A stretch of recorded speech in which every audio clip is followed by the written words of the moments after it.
नमस्कार, times of Swaraj में आप सबों का स्वागत है और मैं हूं संतोष सिंह। और आज हम बात कर रहे हैं कि राहुल गांधी को लेकर सुप्रीम कोर्ट का जो फैसला आया है, उस फैसले से भले ही राहुल गांधी की सदस्यता बहाल हो जाए, उनका जो आवास ले लिया गया था वो वही आवास फिर से इनको आवंटित कर दिया जाए, ये सारी चीज़ें हो सकती हैं। पार्लियामेंट में सोमवार से वो आपको दिखाई दे, लेकिन इस फैसले के दौरान कोर्ट ने जो बातें कही हैं वो कहीं न कहीं पूरी जुडिशियली सिस्टम पर सवाल खड़ा किया है।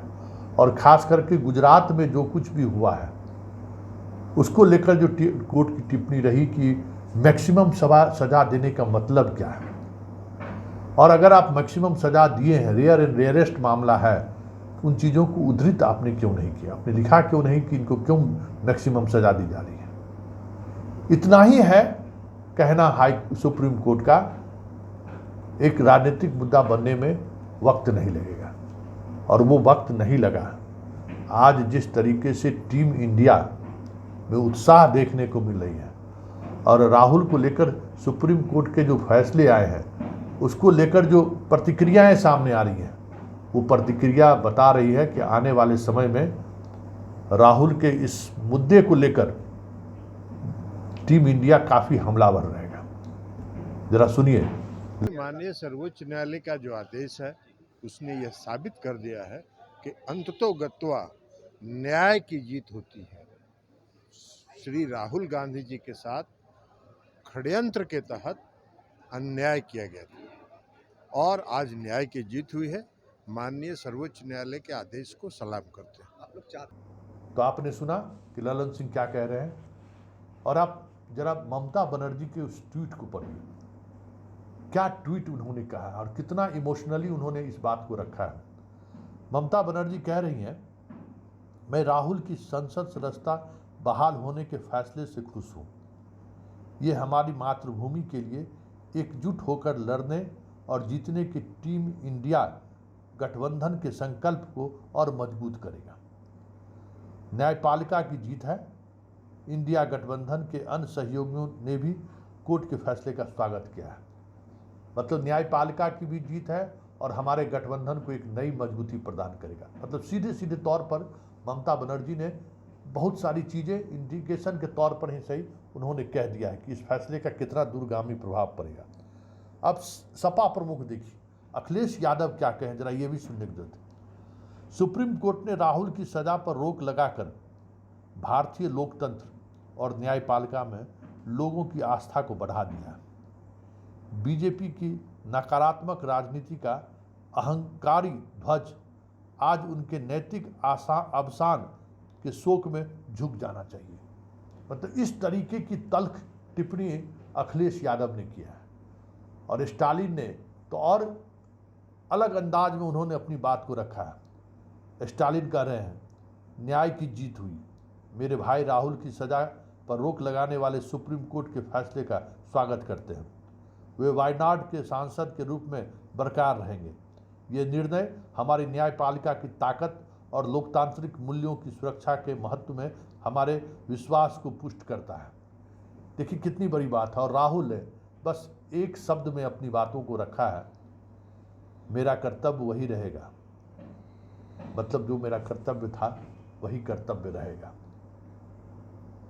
सभी जो भी टीम इंडिया के सदस्य हैं, सारे लोगों की ट्वीट शुभकामना राहुल का रहे हैं। और अंदाज देखिए कि उसका अंदाज क्या है, शब्द का चयन देखिए।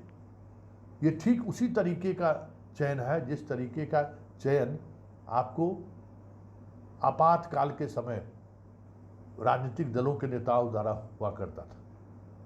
पूरा डर सहमी हुई समाज में भी लोग कहीं से उम्मीद की एक किरण दिखाई दी तो लोग उस तरफ टूट पड़े।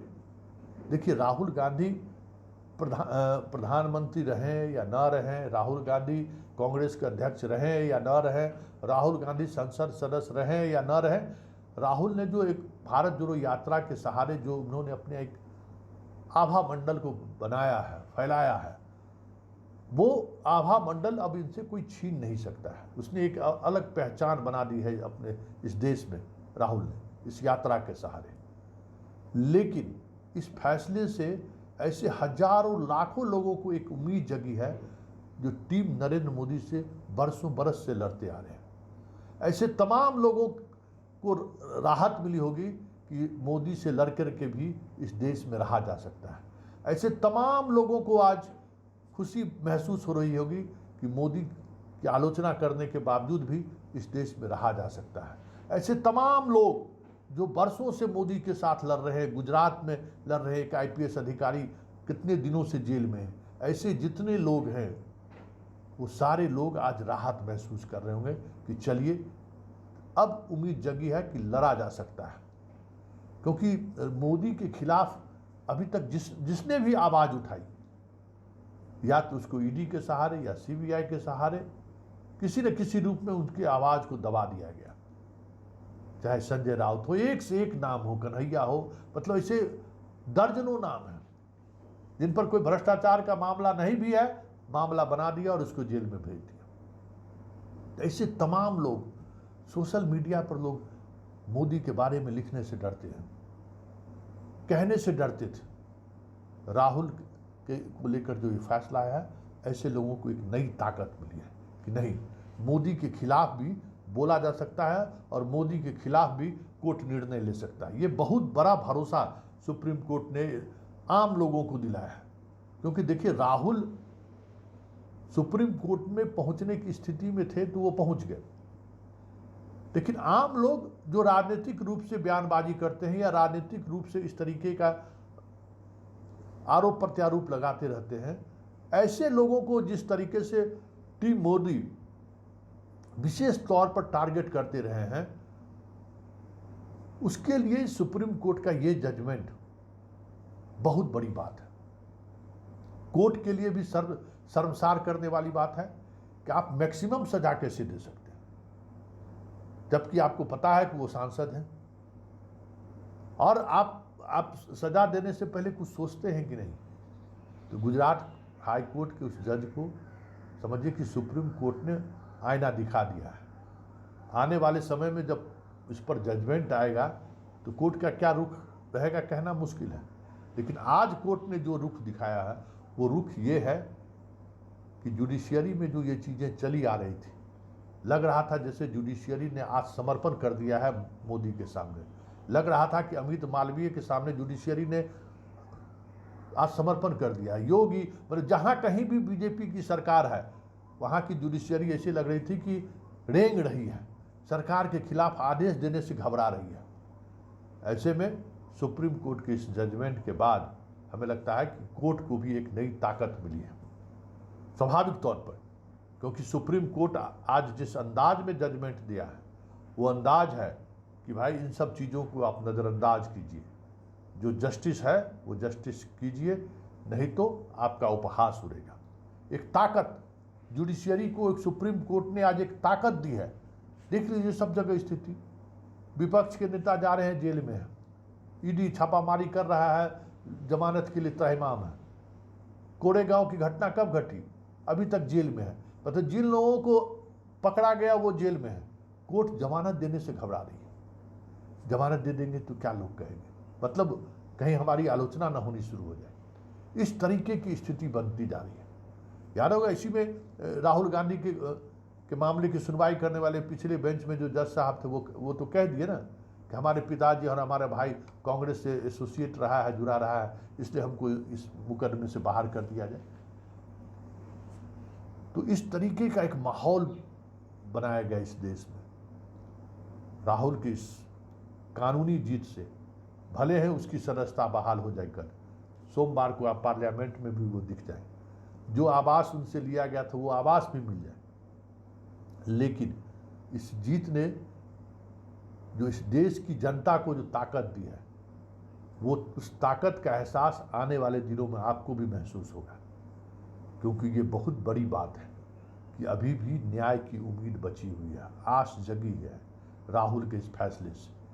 ये एक देखने वाली बात होगी कि राहुल के इस फैसले से आम लोगों में एक उम्मीद की किरण जगी है कि ये लड़ा जा सकता है।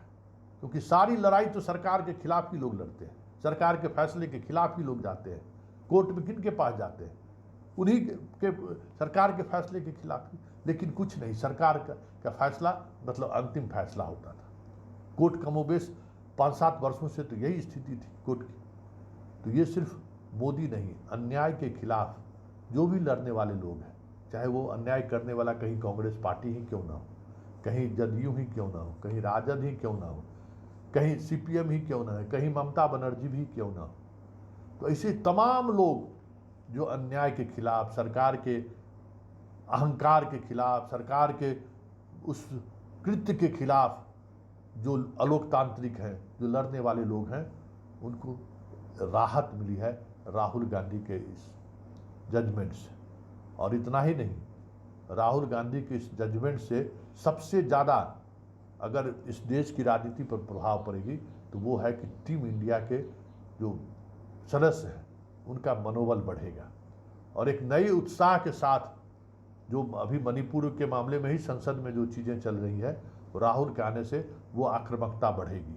और हमें लगता है कि राहुल अब कुछ इसी अंदाज में पार्लियामेंट हाउस भी जाएंगे और पार्लियामेंट हाउस से लेके सड़क से लेके संसद तक राहुल अब ये दिखाने की कोशिश करेंगे कि मैं मोदी को भी चुनौती दे सकता हूँ और उन्हें चुनौती दे के परास्त भी कर सकता हूँ। तो जो एक छवि थी मोदी के, अपराजित की जो छवि थी, वो छवि कहीं न कहीं इस फैसले से टूटा है। और जब एक बार छवि टूटती है तो समझिए उसके बाद फिर तो आसपास से ही आवाज़ उठनी शुरू हो जाती है।